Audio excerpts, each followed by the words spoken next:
Found our man. He's got talent over his head at the moment, so let's see what he said in his email. Greymane is my main here at the moment, says Pike Boo. I feel quite comfortable on him, but sometimes I wonder if I'm impactful enough. It's a solid question.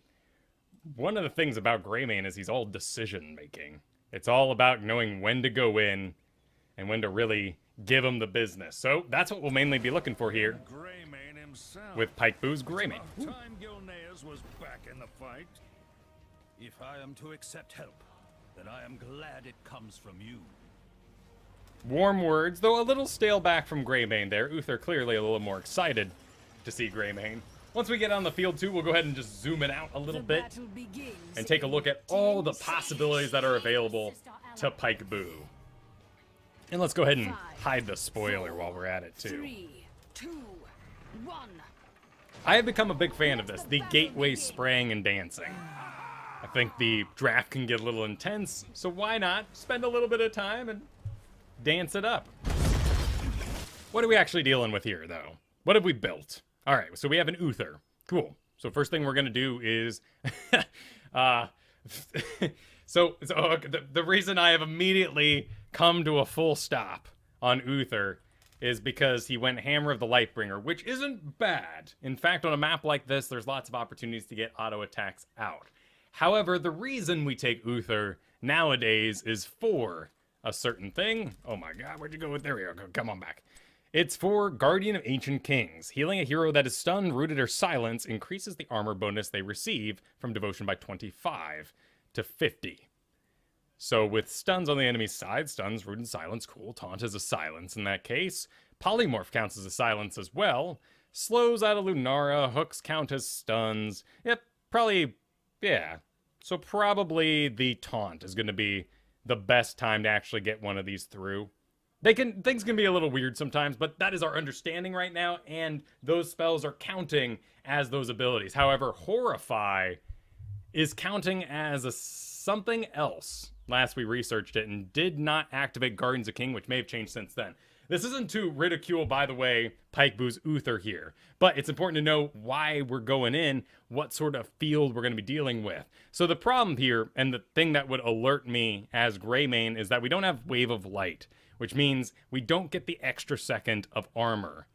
So Uther is going to put out a 12-second heal, and a pretty small one at that, for 90 mana. Really expensive. There's not a lot of options for Pike Boo to recover health that he loses. However, there's a really good caveat here, because he's got a Dahaka and a Muradin. And with both the Dahaka and a Muradin, in fact, if you're new to this game, let's go ahead and check him out a little bit.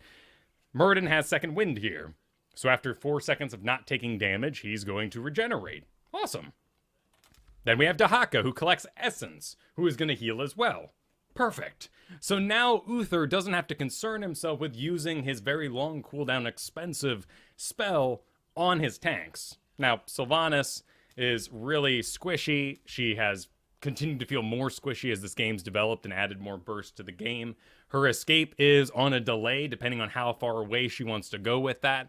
So some heals should go into Sylvanas now and then, but for the most part, Uther should be focused on what Greymane's doing, and that is awesome. We have drafted Greymane in a really good place where everyone centralizes and makes what Pike Boo is going to want to have happen the thing that everyone is looking for. On the enemy side, though, we got hooks, we got taunts eventually, maybe. This is usually what you pick up with a Fury build variant. So he could be going that in the end, which means Uther made the right choice again, because all you're dealing with is a hook at that point and that polymorph. You can also go ahead and read ahead a little bit and see here that Asmodan is going to be doing a YOLO push build. In fact, you can already see him going in the bottom, but it is because of this talent that you can infer that Master of Destruction reduces the mana cost, which isn't really the big deal about it. Spent channeling increases the range, though, by 25%. So the mana cost doesn't matter because Asmodan plans to suicide himself into walls for the most part. However, he's going to stay until he gets his business done, and that could involve his death, and he doesn't care, is what I should say.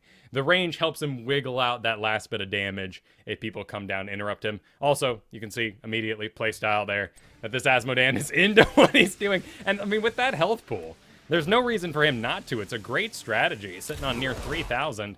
Pikebu comes right on down and scares him off, which is the right thing to do. And hey, what a great lane. This is a perfect lane, because now we have some heals. Greymane has sufficient push. Sylvanas is hanging out with Muradin. That can give her a little bit of survivability too. Muradin should probably be soloing the lane, and Sylvanas comes down here and we just push out somebody. Without the damage to follow up Sylvanas, they're just not going to close on anything and get anything done. But again, we should take a moment to say that this is all interesting stuff, but this is a Silver League Greymane, so to digest this knowledge and for Pikebu to really embrace it would be a mistake, because a lot of these things are going to be things that will tilt you with knowledge behind it, right? Uther, what are you doing with this level 1 quest? I want nice armor in the late game. These are all things that can come into play. What's going on with the Fury variant? Like, should we prepare for that? Is there talents we should take along the way? Maybe, right? Is it really worth figuring these things out? The more important thing is that Pikebu here has delivered himself to hang out by the Uther, and Uther isn't making a mistake on paper by hanging out with Greymane. We're in a really great spot with lane coverage, 2 bodies to control the points, so Pikebu gets to fully focus on everything he's doing. His biggest assessment right now is, who can I quickly kill on the enemy side, maybe who's bad, for lack of a better phrase, and then seeing who on his team he can trust, and are his tanks going to get him engages that he should follow up on, or are the tanks brawling and palling around, and with their increased survivability and their own self-survivability, are they going to pick fights that are more just like noisy in general, and Pikebu needs to poke it out and be patient.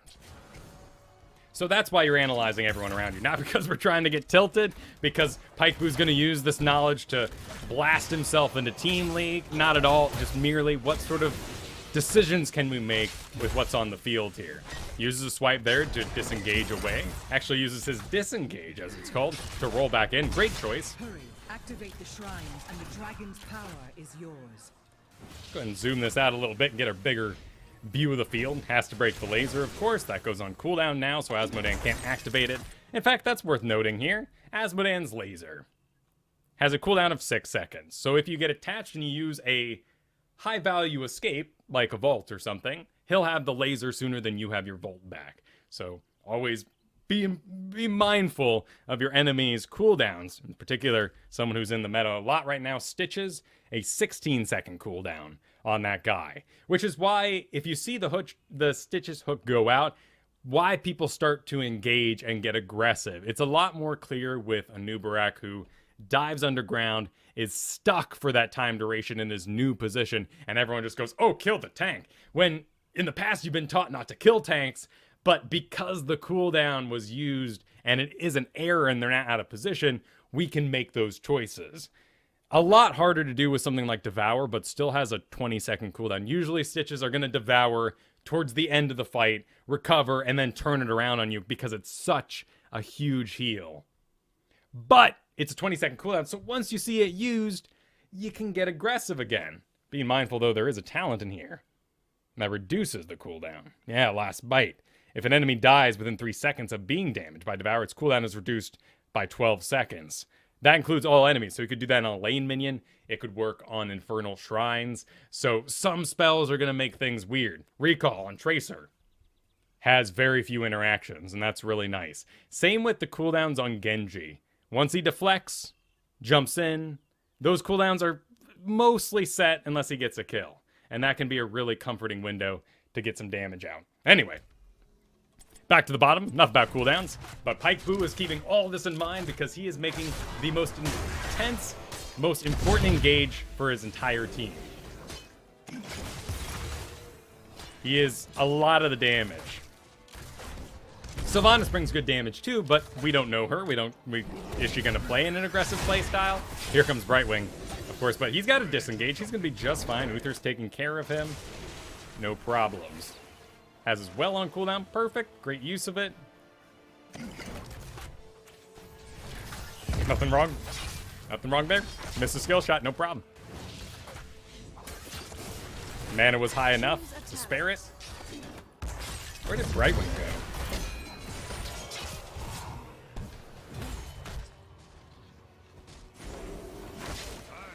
Where did Brightwing go?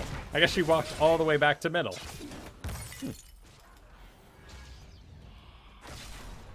Dahaka's not winning top, but there's not really much that Pikebu should even do about that. There goes Dahaka. He'll dig back out. Hopefully held on to his essence. And he'll stay nice and powerful. Middle is getting some good pushing too, so this is a really good hold actually. That was good too. It could have been an overextend, but actually Pikebu was almost on cooldown for his Dark Flight, so he could have flown to another minion there. So whenever you make a choice to extend past the halfway point in the map, you are making an aggressive decision. You are extending into enemy territory. So the fact that Pikebu made those steps and was able to recover if he wanted to, made everything okay in the world about that. And of course you got a healer right here. These are two decently low damage characters at the moment. No sort of surprise burst damage, I should say, outside of Varian, who does have that heroic strike. And that is why it is dangerous to 1v1 a Varian. Heroic strike. Every 18 seconds, Varian's next basic attack deals 166 bonus spell damage. Important to note. Basic attacks reduce this cooldown by 2 seconds. And of course, that has all sort of interactions. He's gone up and taken shield wall here, but if you're dying against Varians, what's likely happening is live by the sword, increase the duration of parry by 40 seconds, or 40%.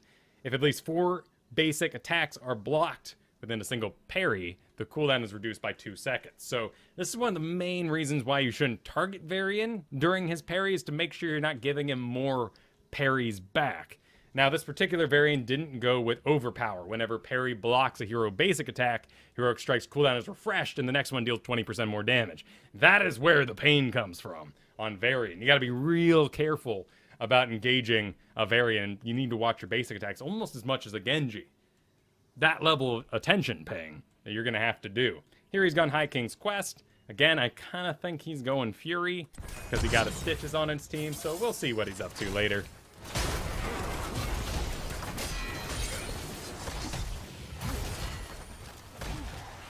Uther's getting a little stuck on that extra range in his level 1 talent from Asmodan, but great. This one here is just a heal for Asmodan, though it does give him more survivability. It's a pretty cool little talent for the big maps, like Warhead Junction. You can do some good work here when you're holding out a point for an extended period of time. By the way, our Greymane here is just doing a Gnaeus cocktail build, and it's the one you should be doing because it's too darn easy. All these other things have decisions and cool stuff you gotta do, like becoming stealth for 3 seconds, or problem is you're not unrevealable for any part of that. So nowadays, most people have trained eyes that when they see Greymane disappear in the shimmer, go in that direction, they're gonna follow. But with the unrevealable time period, you get to go where you want, and then it sort of appear a second later. So it's a much bigger deal. So explosion length helps out with that, so you get the hits you need to make the stacks you need to get the bonus damage, so you add burst damage onto your kit when you have a lot of sustained damage anyway. Now you're poking it out, you're building the fight, and then when it's ready and you're ready to execute and go in, that's when you can make that split-second decision. Here, though, execution doesn't go out because he ran out of mana, so here would be a part where we would have to say, could this have been avoided with smarter casting, or did the cast along the way here seem legitimate and sometimes people just get away? And we'll see when we return. All right, so here he has his mana. He needs enough for a Dark Flight and probably a swipe to follow that. There's nothing wrong anytime. If you have a decent auto attack and it won't expose you to danger, there's nothing wrong with taking things easy. There's an orb in there too. Okay, yeah, and then the target, yep, the targeting on him scared him off on the keep there. 100% fair, not really a mana issue. Just got slowed by the keep and it would have made it tough, particularly fighting a Varian like that. Here comes Brightwing from the top, but she's not going to do much about that. Asmodan and Lunar, unless she's going to try to sneak the back one.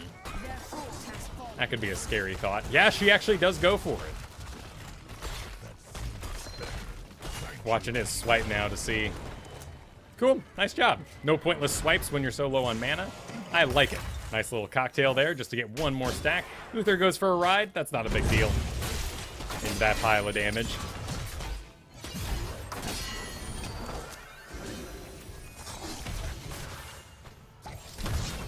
Ooh. I like seeing that stuff from Sylvanas. Haven't really interacted with her yet, so I'm excited to see that she's a little squirrely. This is all coming down to Uther Man at the moment, but I see how the top being gone has sort of added a panic to this need. Barion's sitting right there in the bush. We have a level lead, though. 4% more powerful than the enemy team for the most part. Nice hit there. Decent engage. It's all going into stitches, but he recently healed. And Pykebu's taking advantage of that. There's the heal, and now you can full-blown kill the stitches. You got your spell shield there. Nice. Well done. Middle was held by the Muradin, who I'm sure is eager for relief. But beyond that, things are looking pretty good. Now we're hanging out with Sylvanas, too. So I want to see this keep going for a while.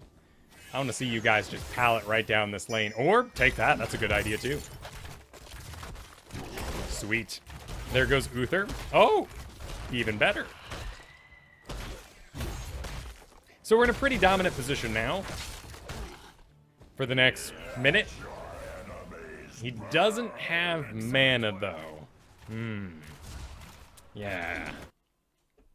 So the camp. We have to now see, over the next 2 minutes, if taking this camp equals anything. Because you spent mana to speed along the camp take. But that is all of your mana. Now, of course, you're going to take some hits. That's unstoppable. There's no way to avoid that. Uther had to spend some of his mana to get you healed up, but that's not your issue. Unless, though, you did take damage because Sylvanas wasn't doing her job recently, and then you can't control Sylvanas, so that's not within Pykebu's control anyway.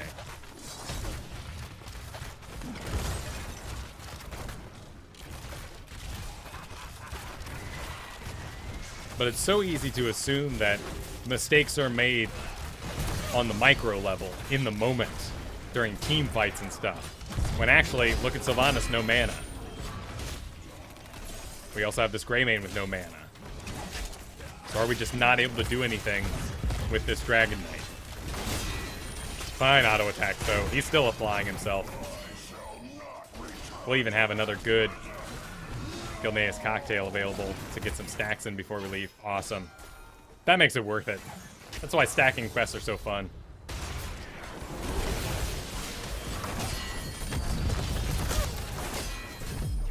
Well, a problem engage. Those are going to happen. All we can say here is that clearly Pyke made a mistake by not using the bullet first before diving in. Became a man. Yeah, the bullet turned him into a man, which means he didn't have the disengage anymore to roll away from that. So, on the most simple of level, there's a mistake made here. And we just changed the order in the engage. That's up to Pykebu. We can call this out. It's pretty useless, as you can tell. Because it ultimately comes down to what he did in the moment. So, Pykebu, be hard on yourself. Cast those things beforehand.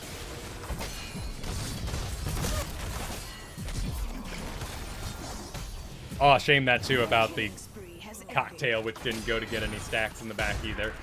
Honestly, not a big deal. Great damage into the bottom. The wall is gone. There was 2 levels there for a bit. This cleanup's going to be a little rough and certainly disheartening, but there's really no problem. Dahaka's already soaking other lanes too. I mean, this is all delay. This is great, actually. These guys are taking so long to die, and that means you guys are going to be back up. Who knows? This could actually turn into something with an Uther. He's actually outranging. This feels like an important moment. We should just take a second and let's hover over Uther. And just, if you don't play Uther out there, just pay attention for a hot second, because we're going to show Uther's cast range while he's a ghost. But I get it. He's running for his life. He doesn't want to do a quick little turnaround just to be in range of his Uther healer. But here we go. Okay, Uther's going down. All right. Killing spree. There it is. It's not, oh my god, it's not showing it. Okay, well, we're just gonna have to doodle it then. We're just gonna have to doodle it. It's about there. It's about there, and he just got out of range of it. I wish it would show. But please, please stay in range of your Uthers. They died for you. Sometimes I'll die on purpose because I'm gonna heal you, because I'm out of mana. And I can make that choice. And in fact, when I die, it takes time from the cooldown on my death. Like, I'm actually, like, spending free time with you, in a sense. I did die, and that cost XP, but this is a choice to be made. Awesome. Okay, Dahaka's on the prowl. Gets a good grab. Will it come down to Pike Boo not body blocking? No, he gets the kill just fine, thanks to a... And actually, I don't know if he could have, because the swipe probably wasn't deep enough for him to actually travel through all of Asmodan's massive bulk. But either way, should have gone for a body block first to secure the kill. You know, it's like, oh no, he used Cursed Bullet. He's on cooldown. Doesn't matter. Cursed Bullet's cooldown is too darn short. Maybe the right time. I don't know. It's a bummer for tanks either way. I think Cursed Bullet might be unfun, but maybe decently balanced. Lots of things like that in video games, though. Running Wild, cool. A fine choice. There are plenty of complex thoughts to have here. You could say range, so you get to the other side of that Asmodan if you wanted, if you feel like you were using it to dodge the Stitches, hooks, or whatnot. But Running Wild is the great baseline choice. And if it's what you expect, take it, because you don't want to mess with yourself. Like me and my range on Nazebo, I love to think I'm cute and I'm going to do a spider build someday. But seriously, use your damn range and use what you know. This is a Fury variant, though, by the way. He has gone Mortal Strike, which is interesting. I mean, Fury variants do throw some problems into the pile, but I guess that's more of a personal thing, right? We all have our experiences, but I have people who send me images, and they'll be like, what went wrong in my game? What could I have done more? And I'm like, well, it's a static image. I can't really tell you what you could have done more, but I see that you were solo heal Kharazim. That's not something I would personally want. So the Fury variant to me is more like, God, nice hit there. Good focus, too. He keeps changing targets. Well done. Enemy slain. That was really solid. Uther really wrecked him. And your damage throughput with him hanging out was just too darn high. That's the kind of thing you need to know. The fact that Pike Boo even stuck that out just really speaks to his understanding of his character. And whether or not it's great, you know, game knowledge or some sort of, you know, elite HGC plays he's been watching, it doesn't really matter. What matters is Pike Boo has played enough Greymane to know that he could win that fight, and he stuck it out with 100% conviction. And I like that a lot. I applaud you. You have played enough Greymane to make me happy. Nice. Not expected, but he turns right around, keeps going, knows that he can't stick it out for sure, though. Here comes the other Cursed Bullet. Oh, misses because of range. Not a big deal. That thing's been changed so many times. I can't expect Pike Boo to be perfect with it either. And they keep messing with your ults.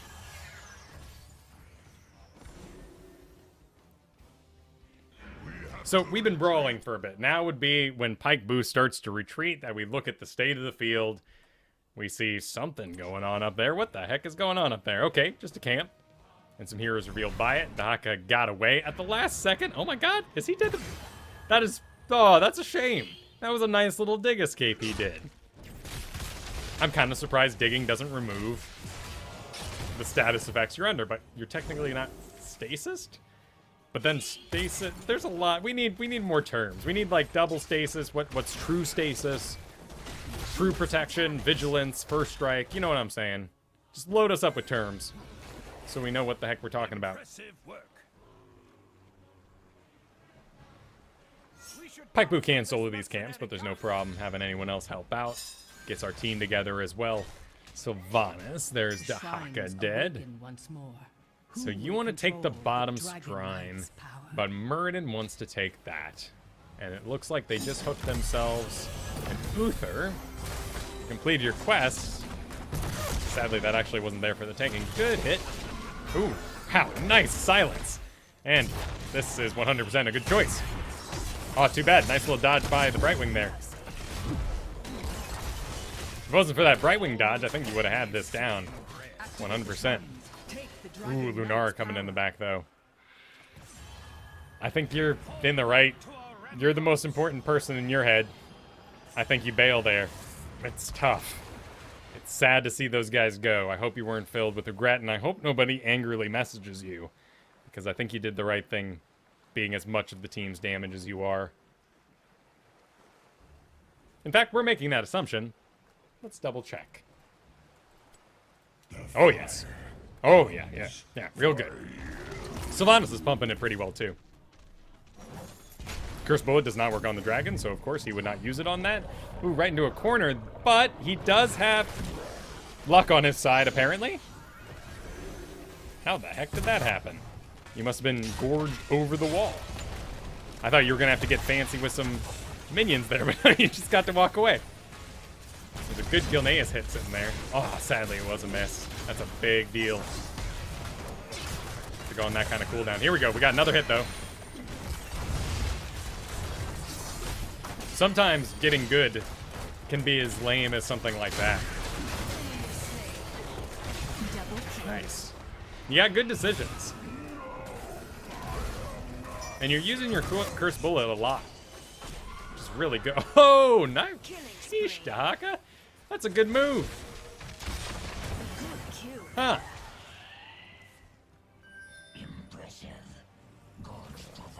They're doing well.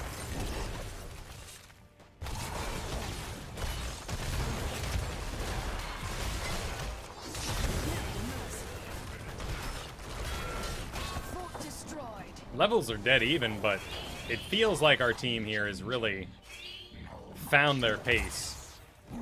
I think you're right to go into the lane that has the wall down already and start burning that thing. Lunar reports to the middle, so that's making your decision okay now that you're split soaking or split pushing. As long as Lunar is in that middle, you're still in the right. That just means all the damage that could stop you is somewhere else. Here comes Muradin. Looks like you'll be out of time, though. Ooh, can Muradin, though? Now that middle's gonna get really messy. Here comes Fury Varian. Good hitting to him. Didn't hit the protect either. Let's check the middle. There's no way to tell if we made the right choice. You made the right choice. Your team made the wrong one. Did you make the wrong choice by leaving your team? Probably not worth thinking about, but we all do that from time to time. Ooh, nice little hit here, too. So there's a lot of really solid decision-making in here, Pike Boom. I like what you're doing a lot. So far, my biggest critique is that you're not using your Gilneas cocktail enough. And you sunk 3 points into it. That was the kind of hit I was going to say. I want to see more uses of Gilneas cocktail on the easy targets. Keep trying to hit heroes. I want to see you hit the Dragon Knight. I want to see you hit that wall. A minion. You don't need to get fancy with these things. Nice. Yeah, and you're missing quite a few of them, so that'll add up, of course. Meaning you're out of mana because it's a decently expensive spell. Plus, your level 1 talent refunds the mana if you hit. So you are just burning some mana. We're a Worgen right now, so we're not going to see Gilneas cocktail on there.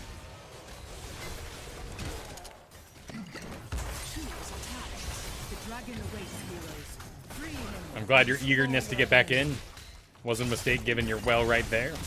Nice hit. Another bullet is ready to go. Great in the stitches. Oh, that certainly put the fear in her. You went with a alpha killer for yourself. Well, that's good. I like it. Well done. Makes me wonder if... So if you were just looking to crush it and climb, I think On the Prowl... This Running Wild, though, is really... I really like Running Wild because it's such an easy talent to use. It's just really... does exactly what Gilnean Man needs. Gilneas Pete requires in the late game. But if you could stutter step a bit more and increase your movement speed, I think you could start taking out these Lunaras a bit easier. And same with the... It might be more active than what you're doing. And that could be an avenue for you to really find some surprise. Because no one's going to be upset that guy takes a Greymane in silver. Great, like, no problem at all. It's a really effective character. I don't think you're going to get any hate for it. So what can we do to increase that contribution? And perhaps that factor. I like this choice, though. Well, he is going to be taking the slow shots, though, which are going to slow him down quite a bit. He has that swipe that still does damage. The disengage is still good to go. Oh, oh no! Oh, no! Oh, dragon. Well, you know, you did get a very big hit in before you went, so at least it'll look good on the damage numbers. Oh, dragon, no! Ah, well. He's just forced himself in there. 16 minutes, though, I don't think that's enough. Particularly if you're gonna pal around with the Asmodan. Nah, that thing's not going anywhere.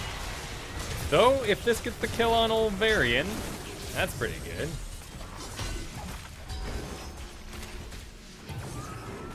Oh man, you got to be thinking that if the kick hadn't happened there, that I think this team wins right then and there. Oh, and Uther uses one heal on two people who don't need it. Run for it, Black Frag. Okay, we're good. We're good. He's out. Nope. Wait, no, you run for it now. Okay, what are you? Okay. Yeah, good. Yeah, Greymane here is hollering for them to get out. Okay. Oh my God. Is that your heal dagger? Is that what you're sticking? Life Drain? Yeah, stick around.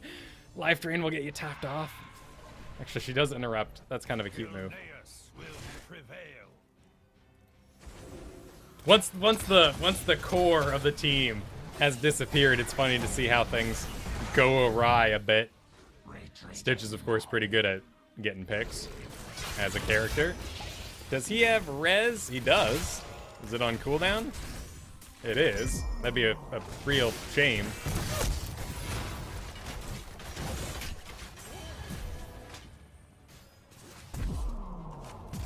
Oh, the Uther range, yes. Your aid is well timed, healer. Yeah, and you wouldn't want to stutter step even to throw a Gilnea's cocktail. I know you're running for your life there. Good. He also took up a great talent here at 20, Hunter's Blunderbuss. So I do wonder how much more stutter stepping we could be doing. But again, you're running from Stitches, like, and a Brightwing, and a Fury Variant. Like, there's a lot to keep running from. I don't blame you for not doing something fancy. Oh my God. They just keep fighting. That's a big heal out of Stitches, so it's fine to put the bullet into him.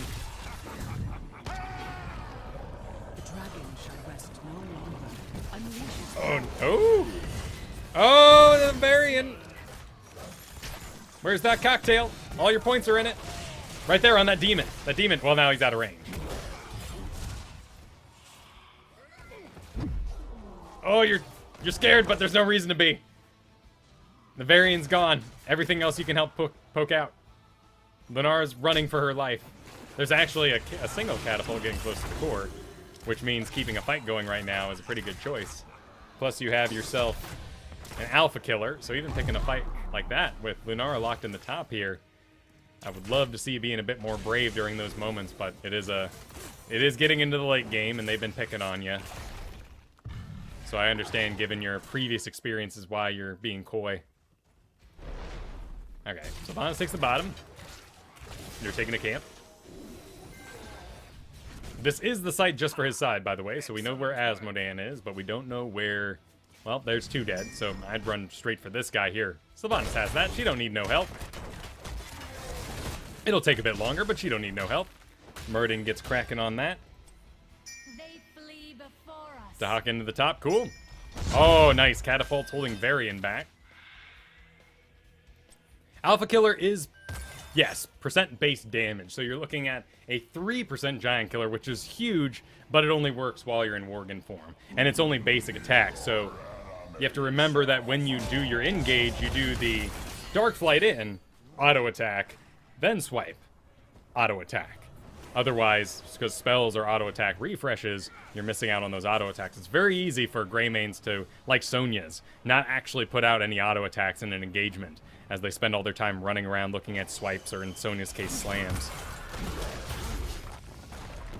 And victory.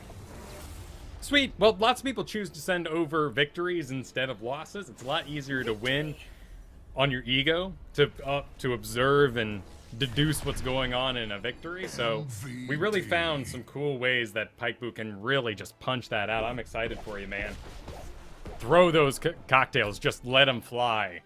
Around half mana, you go a little easy for a bit. Get some orbs. You don't need to be swiping as much as you are because you're just speeding up how fast that lane's being taken. Sylvanas is right behind you. Other people are using spells. If Muradin jumps in, uses a Thunderclap, we're looking at a Thunderclap used, plus the dagger from Sylvanas, which doesn't heal her because we cleared too fast, and your Dark Flight plus the swipe. All that is costing you a lot of mana. You put 3 points into it, so keep spending it over and over and over again. It's your most important spell. You dumped everything into it, so use it. Engagements were great, though, and that is really the key, and I am extremely impressed by your decision-making and how much awareness you have of your character's survivability throughout the entire game. You weren't dependent on any certain talents to do so, and when you got those talents, they easily worked into your playstyle. So, great job. It was good stuff. Yeah. I'm glad you enjoyed it, Pikeboot. Certainly keep on him. Oh, yes. Yeah, I was actually going to ask you about that, Rose. They're Razer products. Okay, right. No, I don't have one of those. I was wondering if I could do it in, like, hotkeys or something like that. Either way, I like the answer I got where the guy said, you should just use your thumbs up spray and just drop it at your feet. I think that's a good idea. Sweet. After that, let's go on and watch a Master Stukov.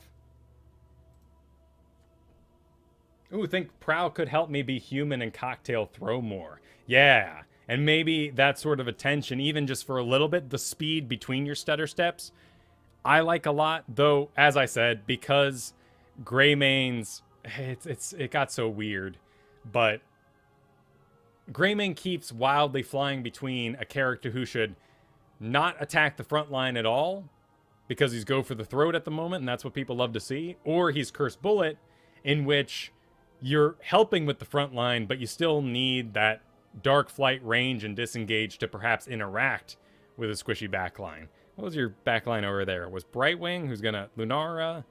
Yeah, so the backline wasn't that large in the first place. So that could be the decision you make for yourself, in fact, and it could be as simple as that. What if, when you look at a comp, let's go to Greymane. Where you at? There he is. Oh, Morgany. So you're looking at a comp and you're basically saying, you know, here, I'm going for the throat because there's a Falstad, Sylvanas. There's something that will likely be by itself that I can delete extremely quick. Go for the throat will help me out with that. Vala is usually pretty decently supported, depending. But if Vala only has that Kairazim healer, then maybe we can go for the throat and just immediately delete a character. But in your game, you had Brightwing, who's going to do that to polymorph you. Lunara is going to slow you, probably get away with the double tank in the first place. So in that case, I think on the Prowl, stutter stepping and staying with the front line because of your Cursed Bullet could have been a superior choice. But as I'm saying here, go for the throat, running wild. That could be your choice when you say, I don't think I'm going to take out a tank. Let's just get that squishy real fast and sort of dive over the top of the tanks. All right, let's find Drink and Run. He's playing Stitches for us on Blackheart's Bay, which has moved out of rotation, but I'm sure Drink and Run here is interested to know how he can improve his Stitches, because Stitches is such a big deal right now. He is facing what is likely to be a Bribe Nova, a Tychus, which is not a bad choice given the Gul'dan and the Stitches. Palling around in the early game is always acceptable and encouraged. Rhaegar. Zagara. Diablo. Interesting. So this is Blackheart's Bay, which means it's a very game knowledge dependent map. And while we could go through and say, let's hunt this target and let's find this guy and watch out for this, this map pulls people apart. It's Monopoly. It ruins friendships that you just met in Hero League. Just the game knowledge is so different for so many people that Zool could start doing his business, but someone doesn't understand. So let's see where Stitches ends up before we start thinking about that sort of stuff. He is going slam build, it looks like. A nice, easy, very effective, high damage build that you should be going at home just because it's the darn easiest of them and you're going to contribute a good amount. In fact, if you can do any tanking job while still putting out good damage, you're going to be more likely to win. Particularly with Stitches, you get a bit of lane clear with that since it's sizable, and that'll be quite helpful. Oh, is he palling around? Oh, yeah. Good to see you, Wind. Were you hanging out with A-move people? Now I'm looking for everybody.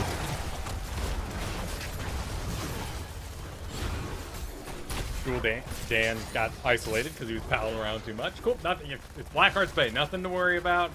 He'll be back. Lanes are soaked. Nothing to be tilted about by old Gul'dan.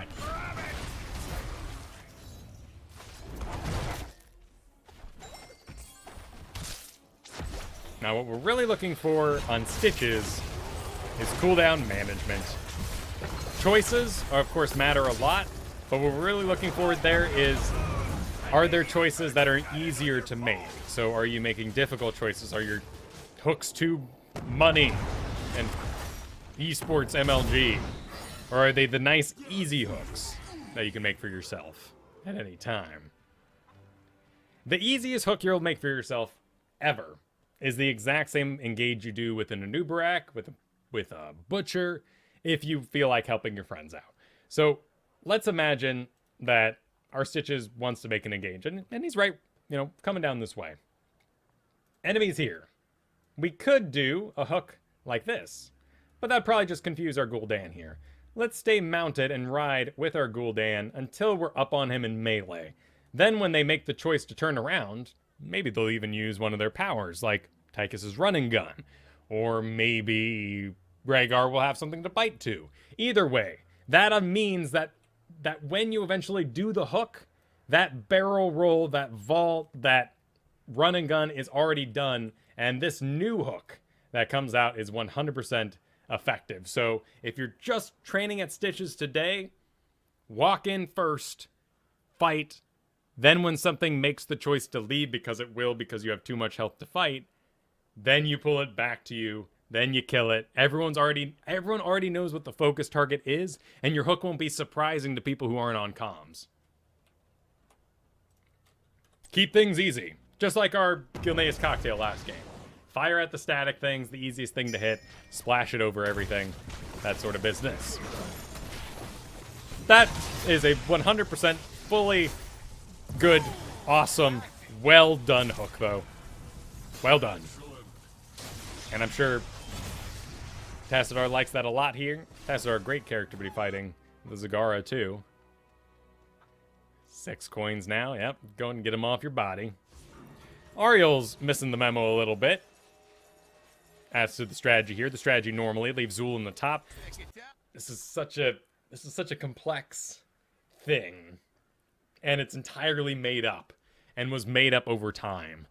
So this here is a problem because Ariel is choosing to stick it out in the top, and while Zool might actually not be the worst battery in the world anymore, her presence up here is putting 2 up here, 2 in the bottom, and then 1 mystery player for the enemy team to not know where they quite are. When you do 1 up here, you are constantly causing issues with the enemy rotations. They can't tell if they need to put 4 in the bottom. Is the top person being pushed out? Do they need 5 in the bottom? They get divided. So Ariel's choice here is actually making this a lot easier for the enemy team to counter, because they'll just load where they need to, and Tychus here can just hold off from behind a wall. As long as nobody dies, though, we'll stay at equilibrium. Zool is getting us a nice level lead with his double soak. That is maybe not 100% efficient with an extra hero in range. Remember, too, but you only need 1 character in range of XP for it to be soaked. So, exactly. So Zool's trying to prompt this. Ariel gets a move on, but now we've kind of lost that early momentum. And if they have a more powerful Merc strategy than us, that could come into play. However, Nova has chosen not to participate in the map objective and has gone with rapid projection instead of covert mission, which would make me very sad, but happy day to our Stitches here, who is on the enemy side. Adding a little bit of bribe in there when you're Nova is always a good choice. Helps out the team quite a bit, but Rhaegar's decent at taking camps too. Zagara can eventually as well. Do it with good speed. She took the right talent for it too. So maybe with time. Maybe with time. Interesting. Fine. Actually cleared some creep with that, so double his money.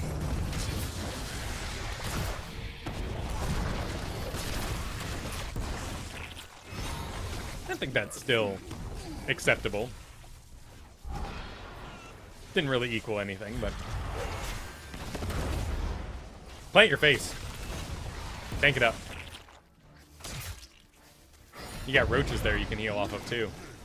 I mean, those things don't have enough ammo to even take you out. I want to see you just face plant into that wall. Not now that there's minions in range, of course. Running from Tychus, sure, so you're not going to turn around and auto-attack. Woo, good one. Fun one.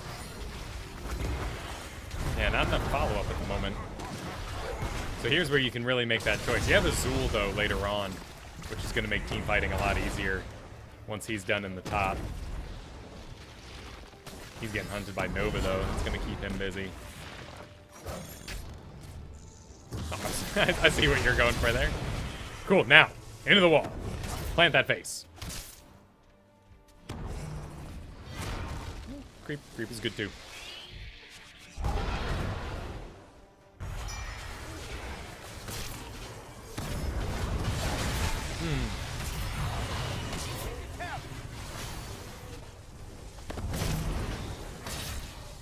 So now we're taking the... But he can't control this. He's not the camp man. He's not the one who started it. He's the tank.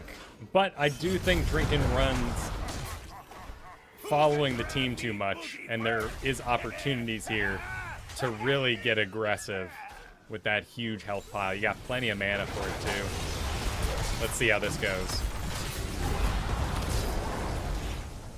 Cool, so you got caught in the moment and used your Devour when you didn't need a heal. Really binary lame stuff, right? That was a good one. Excellent. Ariel follow-up, too. Well done.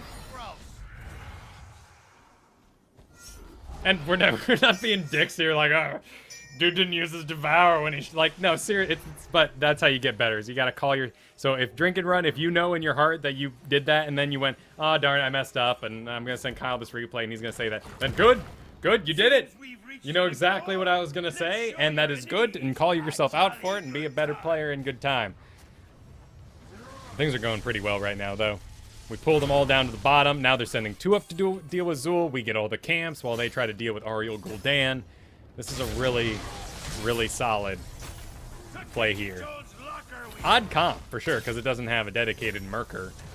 So here, league-wise, it's a little confusing in that way, but the jobs have really divided themselves up here as Tassadar, Stitches go and take camps, but Ariel and Gul'dan, that damage machine, keeps going in the bottom. Awesome. We have some bonus health. Now I really, really, really want to see you plant your face into something. See that mana bar going? That's your health still healing on top of that, too. Yes. Okay. Not aggressive enough, in my opinion. Great pick, but I think you could have just ridden in to the fort range. Oh, no. He gets away, too. Yeah. Right in first, then make the hook. Get those hits out. Get that slow out. Do everything. Plus, you're hitting a skill shot, too, so if you need to fire a skill shot on somebody who's slowed by your slam eventually when it gets slow on it, that'll be useful. Maybe playing to that style from level 1 could be helpful. But good. You're tanking damage. I like that. And you had a camp behind yourself now, too, so you made the right choice at the right time. But we could have done this easier with more aggression. We could have done it earlier based on level leads. But now you're 10, you had a camp behind you. So it's not like you're not aware of when the cards are in your favor. Ooh, wow, this is a scary little fight. Let's poop it up. They're only freshly 10. Some of them haven't even picked their talents yet.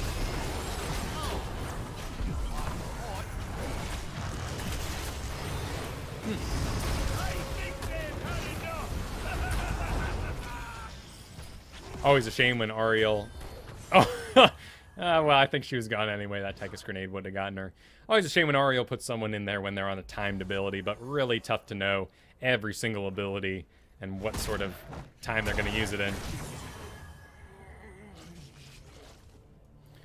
in. So he reses with 30 seconds on the timer, and he walks out, and will he use...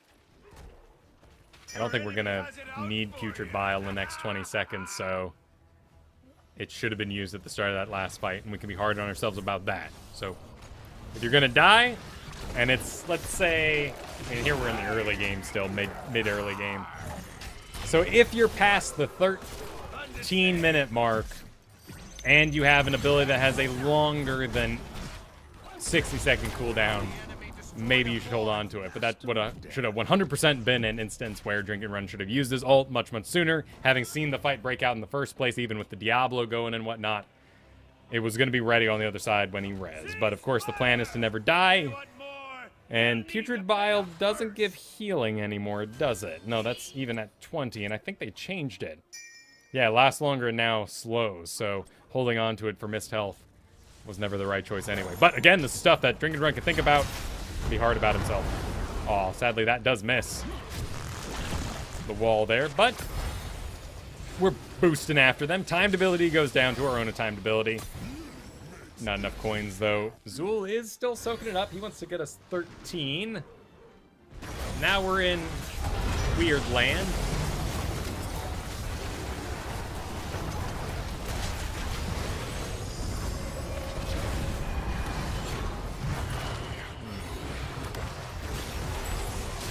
Oh, this is chaos. Oh my god.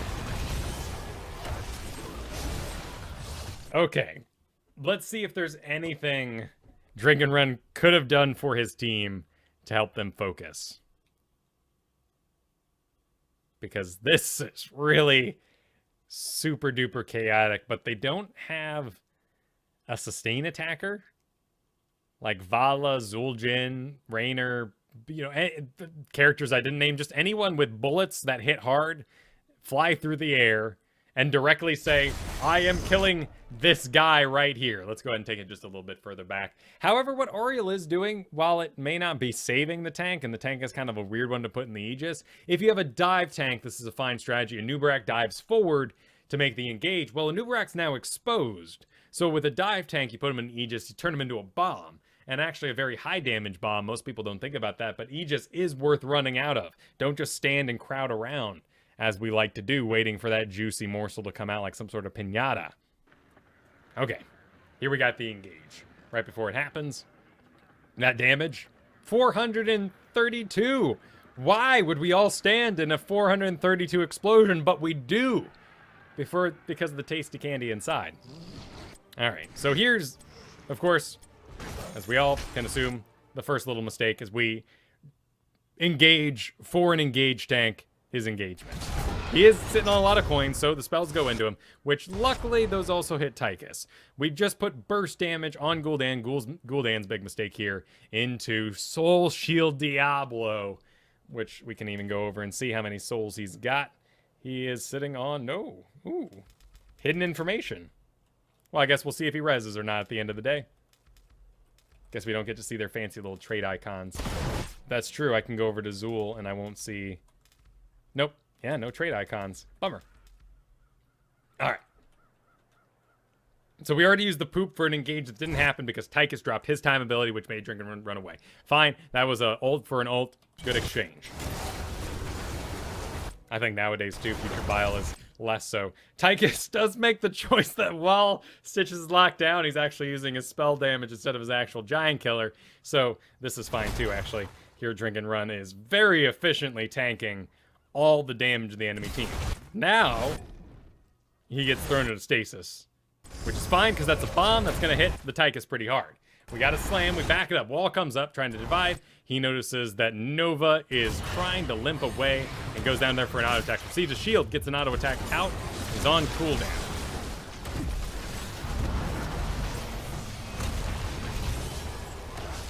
Yeah, I guess actually what happens there is very little focus.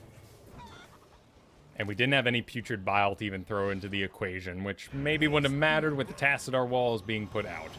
Is there a reason we took Putrid Bile over the Eat, which may have made things a little easier?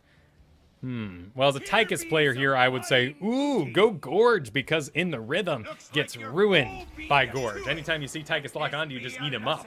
And he's going to be all your concerns in the first place anyway.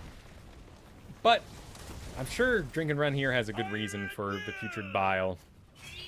I'm just concerned about it in a Hero League scenario, people actually locking onto the right thing. This is really, really chaotic. In fact, how interesting that our silver game seemed a lot more focused, perhaps. But then again, we had a sustained damage dealer. The damage was coming from maybe an expected place. Oh no, can we not finish?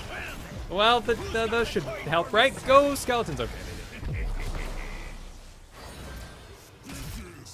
Cool, Drink and Run actually answered.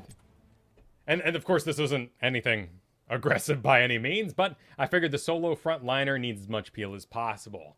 Ah, yeah, so you're trying to create an area for a number of decently immobile people behind you. Zul Jin, or not, just Zul, Gul'dan, Ariel. Tassadar can flit around and do business too. Maybe with time, we might consider Zul more of a bruiser and an off-tank. Because he is pretty darn good at that. But Zul's also missing a number of the fights that Drink and Run's picking, so I can understand. I'm just wondering if we just don't have a target because of it. In this solo queue environment, which currently isn't solo queue perhaps, because he's rolling with a friend here, but, you know, when we're thinking about ranking up, right? That's what we're all thinking about. Mr. Bumperson. I like that.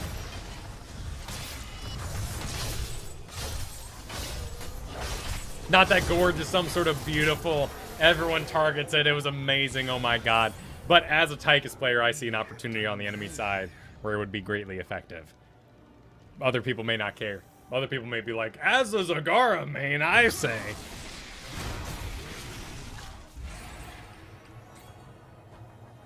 So let's see the choices. We're feeling the pinch. It's not bad, though. I mean, we've got all of our keeps. Missing the middle wall. Wall in the bottom, though, too.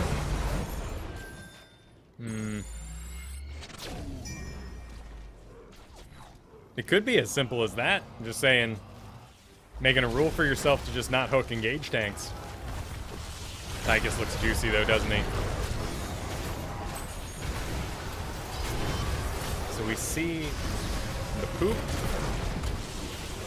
Unable to spread around. And only on the tank. Well, let's not counterdraft that too much. The choice was made. What can he do with it now? Well, clearly, it's a lot of damage over there. 2 levels up now. Zul's trying to make it happen, too. But a lot of this is just coming down to... Oh, no! Oh, you... Oh, Nova. Zul's just trying to make his money. Trying to get home at the end of the day after a hard day's lane pushing. Wasn't even on your half of the map. Tassadar pushing out the middle now. 2 in the top. 3 in the bottom, we can assume, with that Nova somewhere along the way. Ariel doing a little bit of solo lane maintenance now.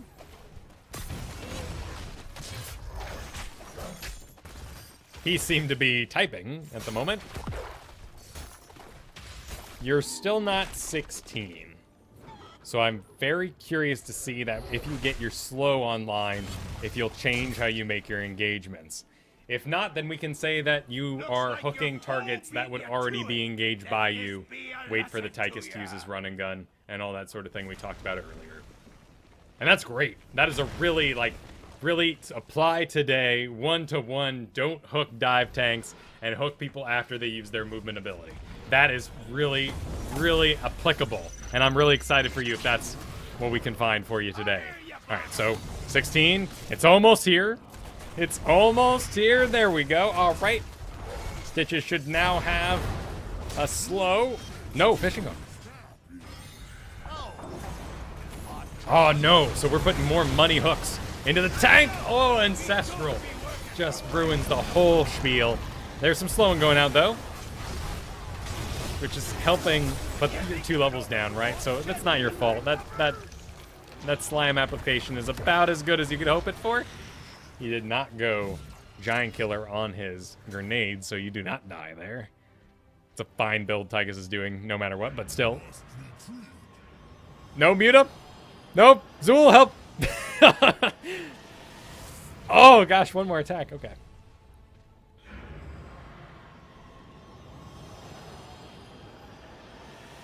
Cool. So we're feeling it.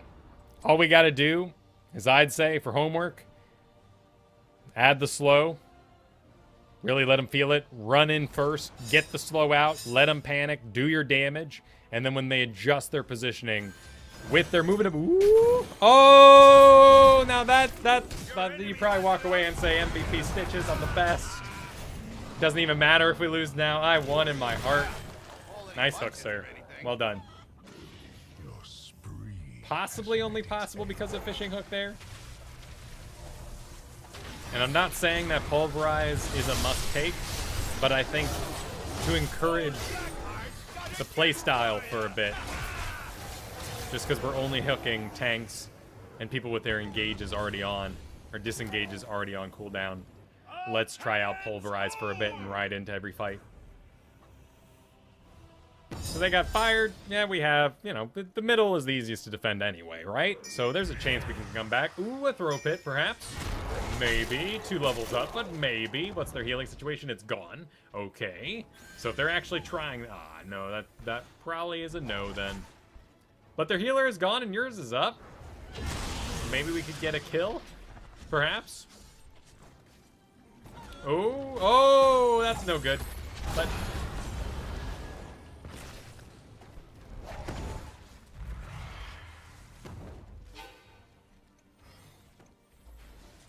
yeah. That's what has to happen. Gotta be running. Though here I would say... oh gosh, without the sustained damage, like I've kind of been talking about. And Tassadar here I'm not counting as sustained damage because he's not going to be able to kill the boss that comes down that way. Oh, another one. I mean, I'm part of the problem, right? I'm part of the problem as to why Stitches don't play perhaps more elegantly is because every time you throw out a hook, what am I doing? I'm going, oh my god! Oh, drink and run, it's amazing! Drink and run's amazing! We're all part of the problem a bit here. Nobody goes, oh, when you land a Drain Hope.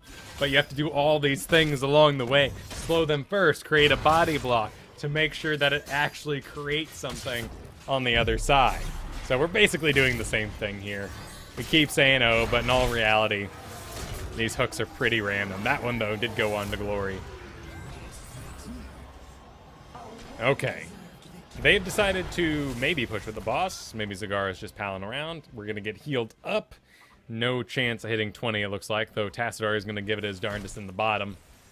This is doable. Ooh, Zool doing some good delay up there, too. I mean, here Zool is working as your off-tank. Let's see where all the damage came from over the course of this game, too. From the enemy team. Oh, from you!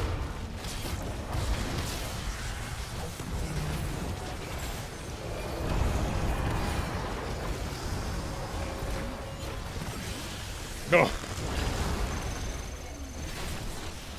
Oh, you know, it's gonna keep going. Heat explosion. Into the... oh, good stun. Good stun by Diablo, locking down. Wow.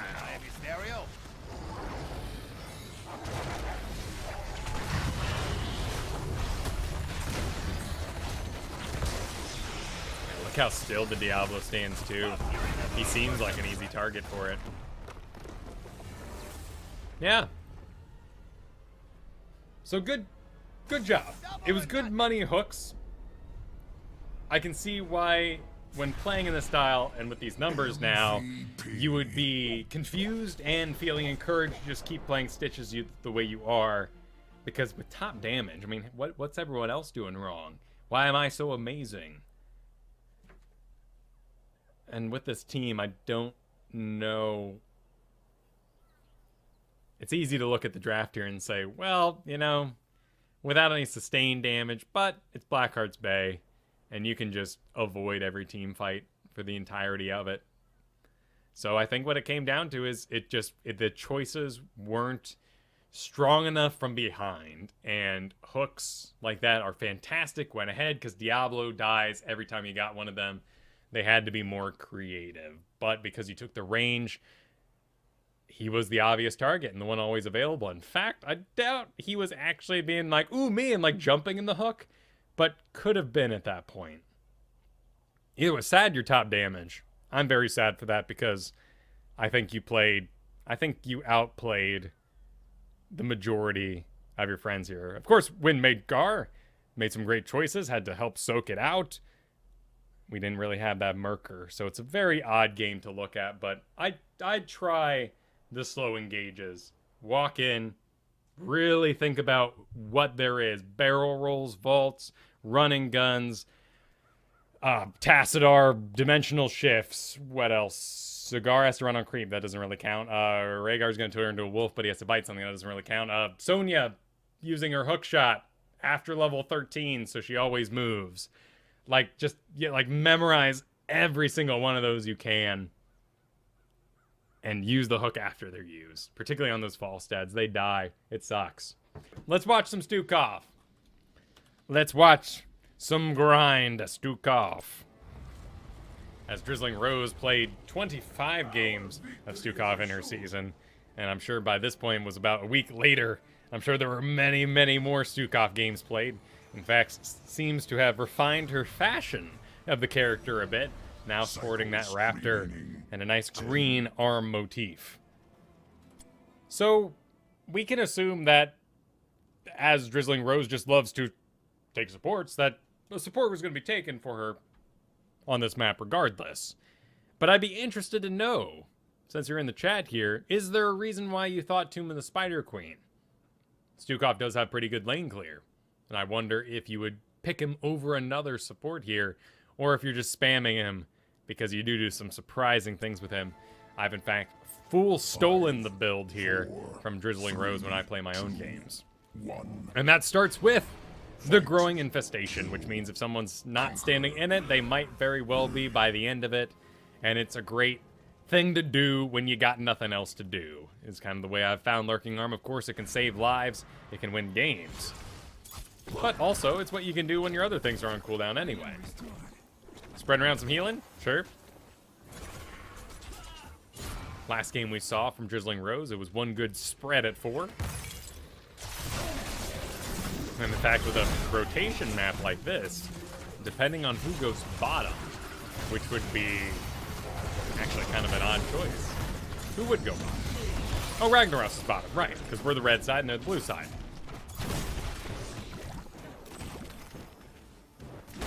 We got the reasoning here.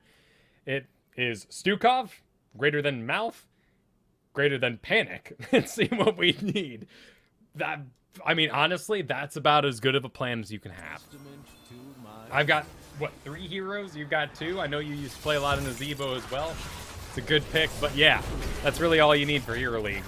Just 2 things you feel like you know you can get all the time, and if it doesn't go your way, well, we're already in 30%, 50% territory, no big deal.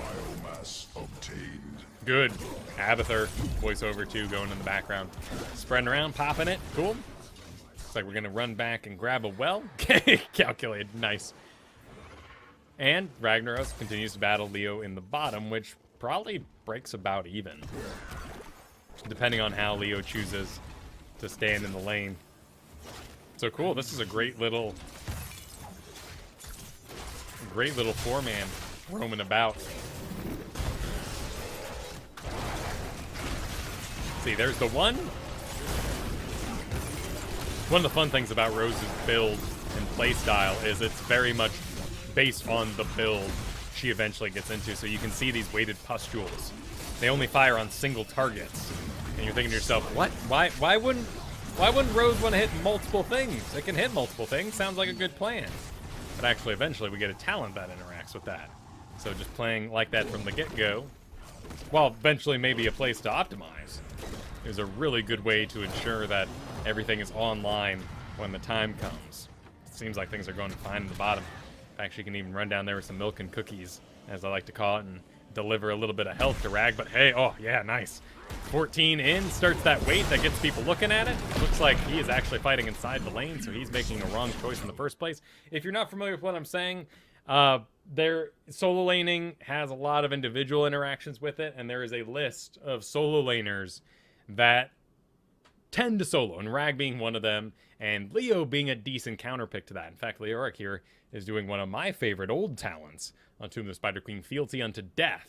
Whenever a nearby minion dies, Leoric restores 1% of his maximum health and 5 mana, and it also works while you're dead. So it's a pretty darn cool talent when it's all about soaking lanes in the first place. But to sort of illustrate this and what could be going wrong and what probably is going wrong here, we got our Ragnaros here, and as the lanes come together, his Ragnaros smash heals him. If it hits heroes or more enemies, it's going to heal him even more. So the enemy is very much in the wrong to fight anywhere near a splashable range to the lane minions, because that healing is going to be too darn large. So looks like things are going pretty well in the bottom for Ragnaros, because Leoric keeps hanging out by those minions. Same with Sonya. Don't want to fight Sonya in lane because she's going to spin on the thing, spin on you, heal up too much. So each solo lane hero has its own individual interactions. Can they get these gems? Or at least the Kerrigan? Oh! Nice job, Genji. My goodness. 22 gems that he just saved with that move. That is a big deal. Games are lost on less than that on Tomb of the Spider Queen.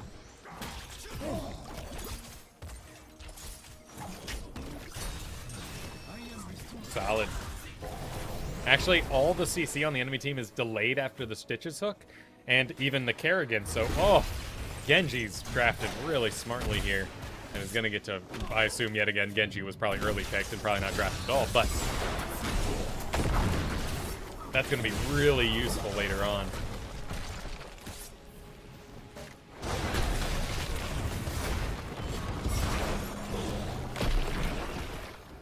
So we got our one good spread, I assume. Excellent. 4 targets. We're doing a double soak. Likely to be 4 targets. Get your mana back in full. Only 30. And, of course, you get that cooldown reduction. In fights, they're going to be together anyway. It's easy to think, well, my team isn't going to stay together that much. I won't get value out of this level 4 talent. But I have found it to be extremely useful in team fights, giving you that 2-second cooldown reduction when, of course, you've already put in the time of making the spreads. So you're really going to feel it right there towards the end of the cooldown, which is really the most powerful part. There, too, you can also see that Rose does something really good, just immediately follows up a weighted pustule with a lurking arm. It's not easy to do. You don't just bust that out.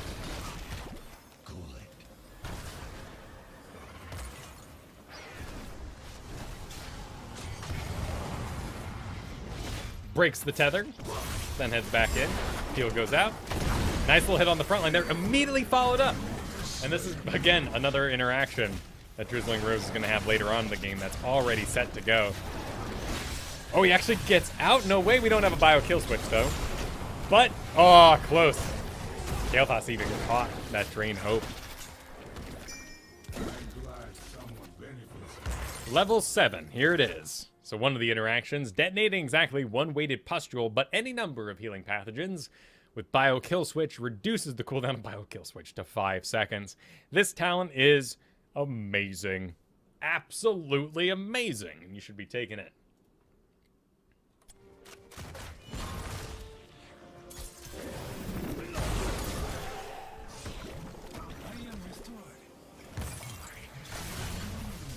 Oh, that's an interesting observation, yeah. Rose has pointed out that the enemy team actually took block. 2 charges of it, actually. They're on Kerrigan and Leo, and it's a good choice when there's going to be 1 auto attack of that size. And in fact, the other auto attack likely to happen would come from a Nubarak at 13, which is another good block choice. If Genji gets out auto attacks, he's probably already out of spells, or he's just palling around. But he could ruin some of those block charges. There's another good hit. Straight into the Bio Kill Switch after the Lurking Arm, too. If you're not familiar with what I'm so darn excited about, it's this. Virulent Reaction. Detonating a weighted pustule on an enemy who is inside Lurking Arm roots them for 2 seconds. I think Rose is about to get some kills. She's ready. Already got the combo going. Might as well sit on it. You don't have another weighted pustule, right? Nobody needs really any healing, so again, all you gotta do now is pay attention to spreading it around, get your mana back, get cooldown reduction. Oh, wow. Fancy little interrupt there. And it's still, you can see, like, chasing down the Anubrak, trying to get down that last one, actually. It was the Kael'thas that spread the heal there. Ragnaros comes up to visit. Sweet. Nice little time to pick a fight, perhaps. She's ready to form again. Return the gems to me.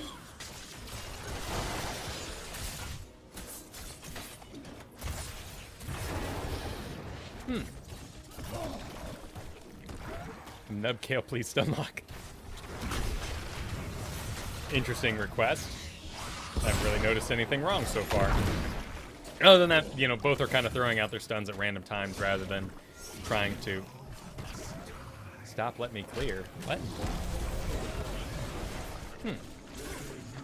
Why?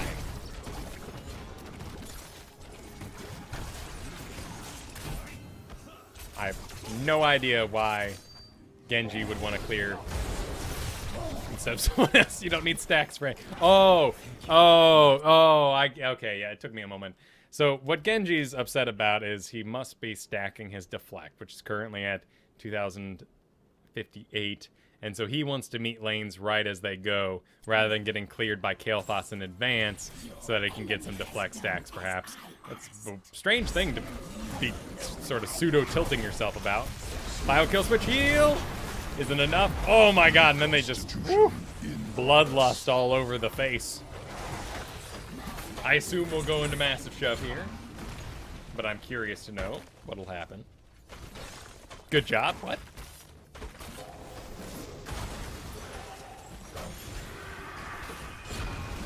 Oh. I like that.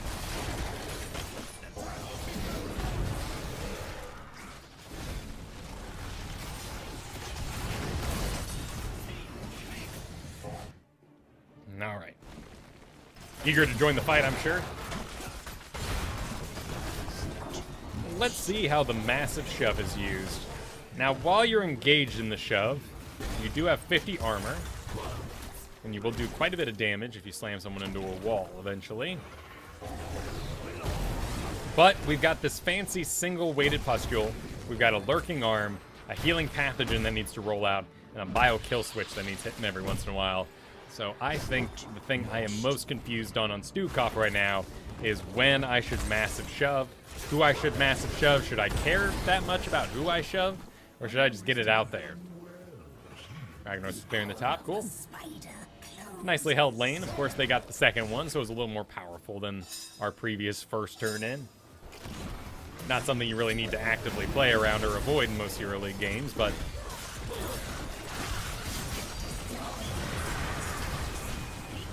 Into the lurking arm. Oh, okay. Getting rid of Leo there is on our business. Running inside the Phoenix, too, in case the fight continues for a bit. They have been sufficiently distracted from their pile of gems that they should be thinking about turning in right now.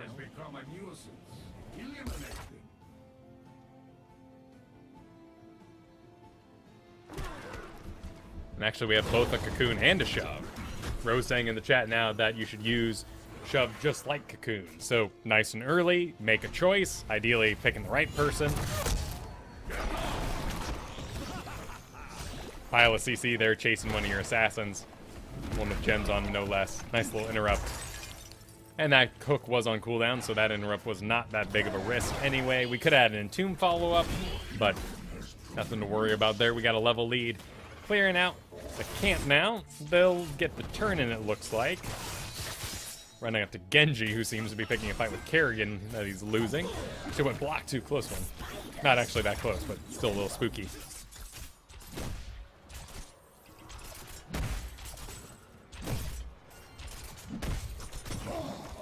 Did we get turned in, or is this the backwards kind of thing that happens? Oh, no, it's the backwards thing where it shows the enemy down in the picture, but... Alright, we're all grouped up again, meaning our one good spread is online. Not 13 quite yet, but let's see some shove choices, perhaps. There's Rhaegar. The nice thing about Cocoon, too, is we can line up a super, really good shove. Ooh, eaten during his time ability. That was a change. But just keeps going when he gets to the other side of it. Stukov trying to walk around, actually. Getting a good silence on Leoric there, so he can't disengage. Talent is up, but of course we're mid-fight there. I don't pick my talents that fast either. Good choice by KT. Gotta clear these out. Don't be seduced. There it is. Yep, we got our virulent reaction. And it's just so cool. But the delay on the cast time, having to get it out on such a short duration. You only have 3 seconds, and then this arm has its own sort of cast time on it. It can be hard to pull off. Looks like we both used the shove and the cocoon on the same target there, though. But both were on Greymane, so important note there. Genji actually comes in with a body block. Killing the Greymane right off of Stukov, no less. Look at that. That auto attack is just huge. KT's actually pursuing as well. He's going to be able to hit that gravity lapse if he wants to.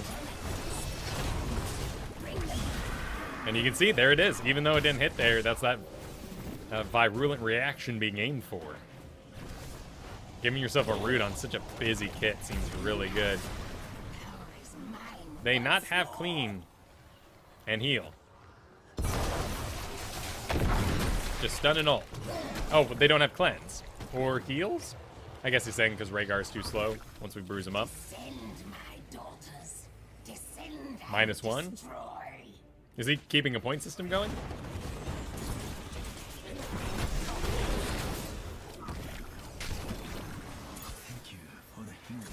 Alright, big push here. And if you can get... Now here's the tough part, right? Now you can actually do it with more than one person if you really wanted to. Good silence, though.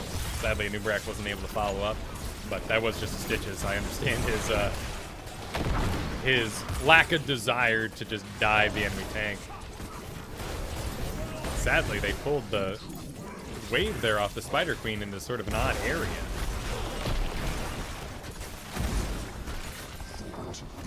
But you gotta wonder, kind of like Lucio did when he was at his most powerful. Stukov kind of forces people and makes people want to group up. So in the end, are you sort of causing a more winning condition for your team by taking somebody like him? Good silence too, stopping Leo from getting his business done. Kerrigan finally dives, gets a connection, and goes all the way back. Nice try to do a slow there for poor Kael'thas, who's going to be dying behind the wall there. At that point, I'm sure Kerrigan just hearthed out and is probably coming again from the front. I doubt she'll return from behind. So we lost our lane clear, they lost their healer, so there's not a lot we can do here. Certainly no boss unless we get down more people. There's a slow, though, so I can see Drizzling Rose kind of wanted to turn around there and once again put it back in. And they're like, I, doing this build, get a little disappointed because I'm not constantly landing these insane virulent reactions, but just the possibility, the one chance that we all win. Actually, Pox Populi here is a really good choice, too. Refreshes its bonus. Oh my goodness, Rose. You're just loading up the number of things you have to pay attention to. But it's a really, really powerful build, and I ran Pox Populi when I stole your build too. I know in our previous game we watched you do Super Strand because you were facing so many stuns, but I think that may be the right choice in a situation like this. But man, is it busy. I don't know how. You're supposed to look down here in the corner in that graphic that's going to tell you what to do. It is such a busy character.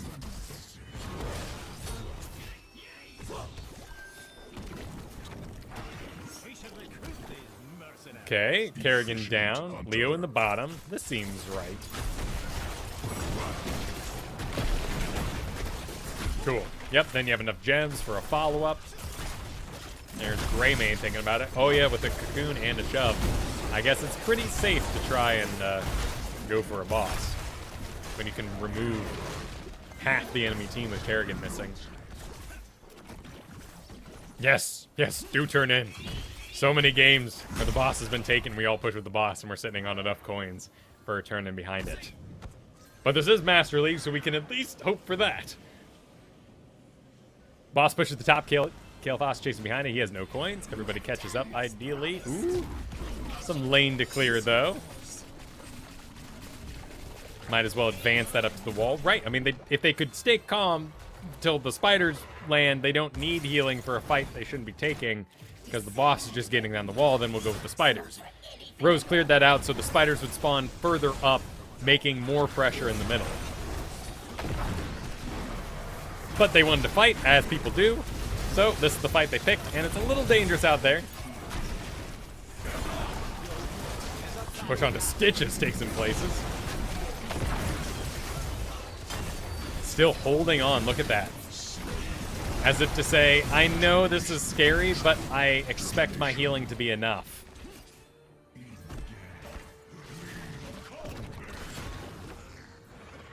And in the end, it was all worth it. I mean, yeah, she could have saved a Nubarak. Let's go back a little bit. I want to see that all again. Because Rose did make a choice here to not do the heal bio kill switch. But numbers up top here, they're left with just 2 tanks, whereas you're left with a pretty sturdy support, burst damage, and a mobile assassin. So I think you won, certainly against those two. They're not going to be able to do much to you. So what happened in this previous fight that made you choose not to pop the heal? And we'll have to probably hit this rewind a few times, as it only goes about 5 seconds, 15 seconds, and then 20 seconds back with a couple of clicks. But we should get a look at it this next go. A Nub dived very far into the team with the Bloodlust ready. Sure. So you basically declared a Nubarak dead and decided to continue to play to your strengths. That is a very, very, very strong choice. And I assume that's what the one you were about to make there. But let's go. Oh, one more back here. Just to see it for ourselves. Though I fully believe. Now, granted, Nubarak here did take his epicenter at 17, so Nubarak himself may have been thinking, it's fine, I'm going to get resets, let's go, and ended up exploding. But yeah, very, very poor idea for Nubarak to dive into a team with Bloodlust, as it does increase auto attack, speed, and auto attacks is what you're weak to on Nubarak. Alright, here we go. Everybody's alive. Stukov has just caught up to his party. Heal goes out. Bio kill switch is ready. Bounces around. There goes a Nubarak, making his life choice. Right into the enemy team, who entombs and destroys him rather quickly. So we have to back out without a tank, but you remove one of their tanks. Now backing up. So we currently have a healing pathogen going, which did spread onto 4 targets, which is why it's coming off cooldown as the final heal goes. There goes the heal. And where did the pustule hit? Looks like our pustule missed. But then the lurking arm goes out into underneath the Kerrigan, which allows him to clean up. Whew. In the end, but the main thing here that really interests me and that I really like about Stukov is the proactive offensive choices that Drizzling Rose is making here are more powerful than the let's just heal the crud out of everybody sort of tranquility choices that someone like a Maltherian or a Lili makes. Those are great piles of burst, but this proactive play, like you can have with perhaps Ultra Low? Oh, on mana, perhaps. I've never even heard that expression as a thing. Maybe all the masters are using it. We need to learn Ultra Low for ourselves. But those sort of alts will save lives. Are they saving good characters? Does this make Stukov an amazing healer for lower leagues if you can pull off the nuance? Or is Drizzling Rose here able to run amok because she's in Masters with fellow Masters and the Masters are making good out of the aggression that she has? Would people be upset? I don't know. Let's take a look at the numbers. What do they got? They got a Rhaegar, so we can expect that to be a little lower. But that's still really solid damage when we compare it to the amount of damage taken across the entire game. Yeah, it's a really, really good heal number with such an aggressive build. Oh, it's an EU thing. Ultra Low. Neat. I'm glad to know it. Huh. Wonder where it started.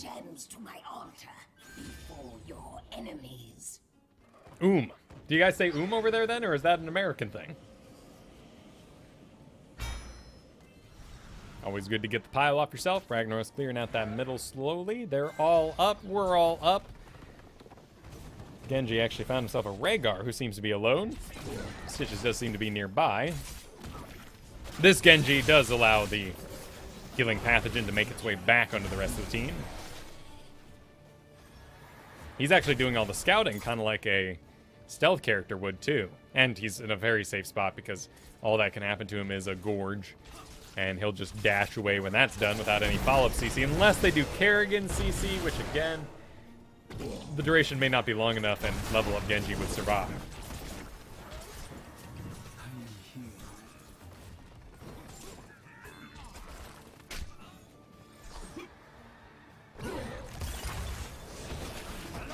And that's a good question, Pugs. Pugs poses the question, is this level 13 getting any value at all? The damage of Lurking Arm is decent. The surprise root and being rooted inside a Lurking Arm is game-winning because it's a silence. While our player here hasn't wowed us with the 13, I am of the opinion now that this is the best 13 to take because you have a chance to win, no matter what. Silences are like giant killers, Tychus miniguns, anything that does percent-based damage. Regardless of being 100 levels down, because you have that on your kit, there's always a chance to win. And when things get too scary in the front line with Tyrael's and Sonya's, I take an Alarak because silence just wins games. And I think Virulent Reaction here is the most powerful pickup. I think Reactive Ballistospores looks really good. It's a really cool talent. It resets your bio kill switch. The thing about what Drizzling Rose is doing here, though, is everything is working towards Virulent Reaction going off in the first place. And should the enemy team be less skilled, I think Virulent Reaction runs rampant with how quick she is to follow up her own Ballistospore. When I've taken Reactive Ballistospore here, one of the biggest picks, one of the most popular picks at level 13, I find that if I go below, because I'm always going to receive, for the most part, my own pathogen back, because I'm very in control of that, I find that if I'm going down below 50% health, because I'm a support with my own heal hitting me all the time, I'm dead in the first place, and this actually didn't do anything. It's also reaction, so it'd be something to also entirely learn. Like, when I was learning this character, first thing I ever did was Lingering Spines, because I was accidentally canceling my own Lurking Arm all the time, too. But also, it makes things easier when I want to move or be scared. That Lingering Arm out there makes the situation more interesting. But that's maybe not proactive, is what I'm saying. So, I don't think you're wrong, Pugs. It's not having an impact here. The chance for it to have an impact, though, may be too high. MB meant my bad. I kept wondering why Greymane... Mana break? I need a mana break? That's pretty funny. That's a funny misunderstanding.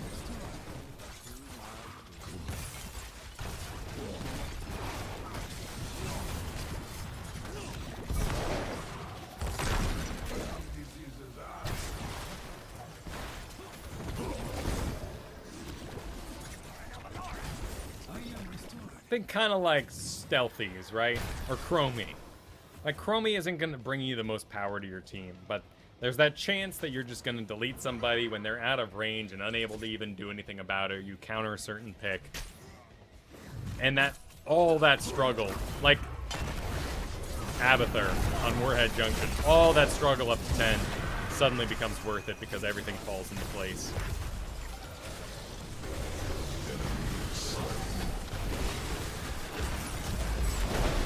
Their heal was out, cooldowns were all out, so put out a Lurking Arm that was going to create an interesting zone. There's no way for it to actually catch up and participate in that fight that was happening forward anyway. Here we go. Pathogen. Ooh, good slam. Good cocktail from Greymane? Oh, he died after the fact. Okay. The ghost of Greymane throws his drink into the lane. What a horrible talent that would be. Death metal. but Greymane style. Yeah, that tower did lock on. But KT keeps pushing, as he should.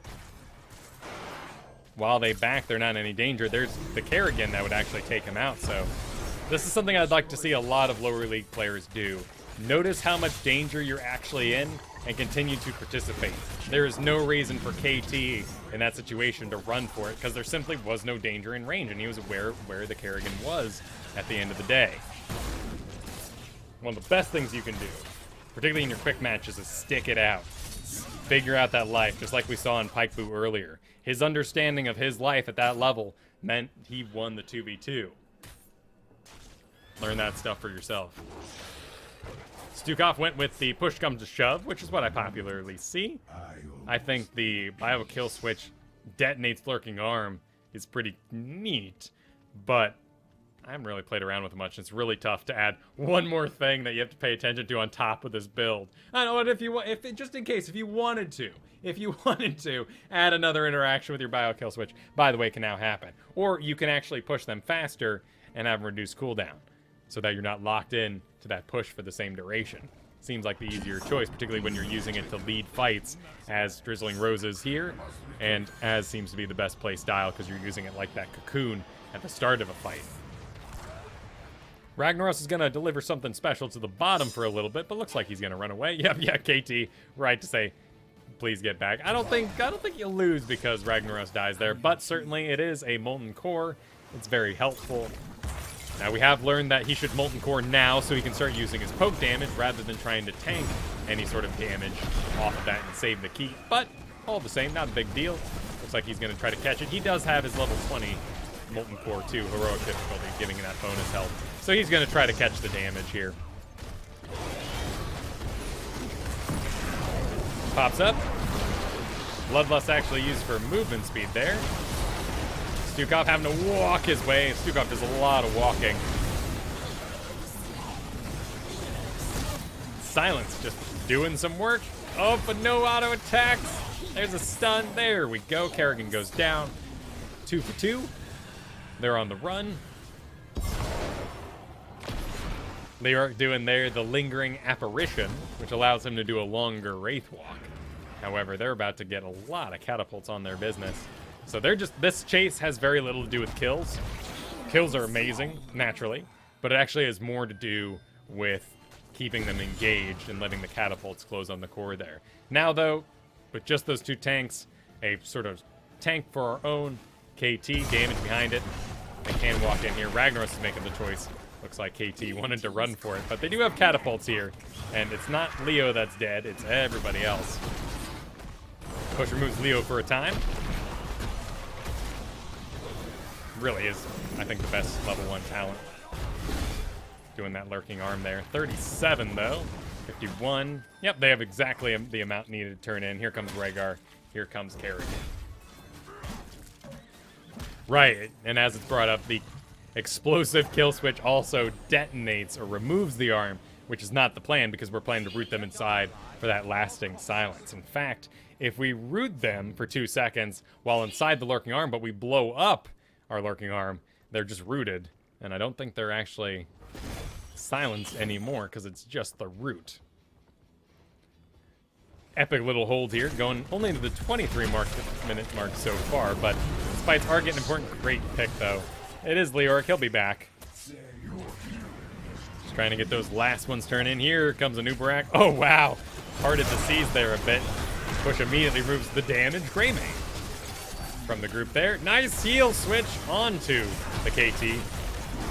This fight is as dumb as it can be. It doesn't matter. We're closing catapults right now in the core too. Here, you can see that's exactly what that is. It's not that he thinks he has to survive by doing that. It's that he's going to poke out this team fight by doing it and stop them from backing. Now you can see their panic as he starts to realize, oh, crud, we're being delayed. And those have already locked on. Looks like they will clear out, though. Again, just a cool use of random, not so select fights. Doing a good job.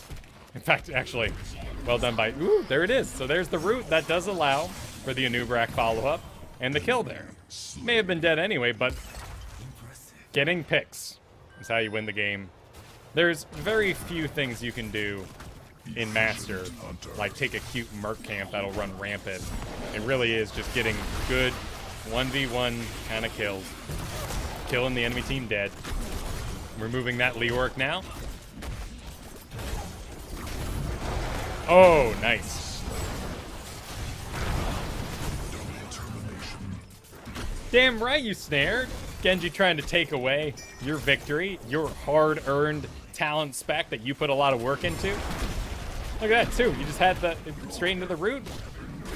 That's a dead Leo. I like this build a lot, but y'all aren't wrong for observing that maybe it is a more difficult build with perhaps difficult to see contributions along the way, particularly if you're thinking about, please heal me, Stukov. But getting picks is what this build was about, and it did a really fantastic job at it. Let's see, damage-wise, it did out-damage the Rhaegar. Oh, well, he was dead 5 more times than us, so I don't think we can really compare ourselves to him too much. That is a really sad amount of Leoric damage, though, but siege damage is pretty darn high. He wasn't that bottom lane for a bit. I'd be pretty disappointed with that amount of damage, too. Only 3 deaths on my Leo as well.